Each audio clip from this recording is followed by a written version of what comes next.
এক শহরে থাকত এক দুধওয়ালা, তার নাম করিম।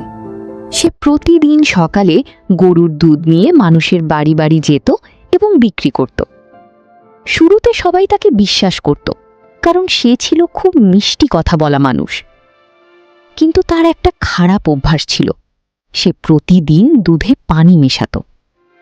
তবুও সে মানুষের কাছে গিয়ে হাসি মুখে বলতো, এই দুধ একদম খাঁটি, কোনো পানি নেই। মানুষ প্রথমে বুঝতে পারেনি, তাই তারা দুধ কিনত। কিন্তু ধীরে ধীরে তারা বুঝতে পারল দুধে পানি মেশানো আছে। একজন বলল, এই দুধে স্বাদ কম কেন? আর একজন বলল, এটা তো খাঁটি মনে হচ্ছে না। কিন্তু করিম তখনও মিথ্যা বলতো, না না, সব ঠিক আছে। ধীরে ধীরে মানুষ তার ওপর বিশ্বাস হারিয়ে ফেলল, কেউ আর তার দুধ কিনত না। সকালে সে বাজারে যেত, কিন্তু মানুষ পাশ কাটিয়ে চলে যেত। করিম একা হয়ে গেল, তার আয় বন্ধ হয়ে গেল, জীবন কঠিন হয়ে পড়ল। একদিন সে একটি ছোট ছেলেকে দুধ দিতে গেল। ছেলেটা বলল, চাচা, আমি দুধ কিনব, কিন্তু সত্য কথা বলতে হবে। এই কথা শুনে করিম চুপ হয়ে গেল। অনেকক্ষণ পরে সে নিচু গলায় বলল, আমি দুধে পানি মিশাই।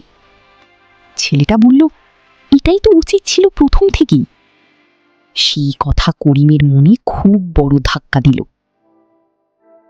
সে রাতে ঘুমাতে পারল না। সে ভাবল, আমি নিজের ভুলের কারণে মানুষের বিশ্বাস হারিয়েছি।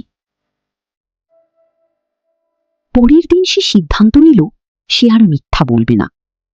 সে বাজারে গিয়ে সবার সামনে বলল, আমি ভুল করেছি, আমি দুধে পানি মেশাতাম, এখন থেকে আমি খাঁটি দুধ দেব। মানুষ প্রথমে অবাক হলো, কেউ কেউ রাগ করল, কেউ চুপ রইল। কিন্তু করিম এবার সত্য বলছিল, এটা সবাই বুঝতে পারল। ধীরে ধীরে সে আবার খাঁটি দুধ বিক্রি শুরু করল। এবার সে আর কোনো মিথ্যা বলল না। কিছুদিন পর মানুষ আবার তাকে বিশ্বাস করতে শুরু করল। তার জীবন আবার আগের মতো হয়ে গেল, কিন্তু এবার সে একজন বদলে যাওয়া মানুষ।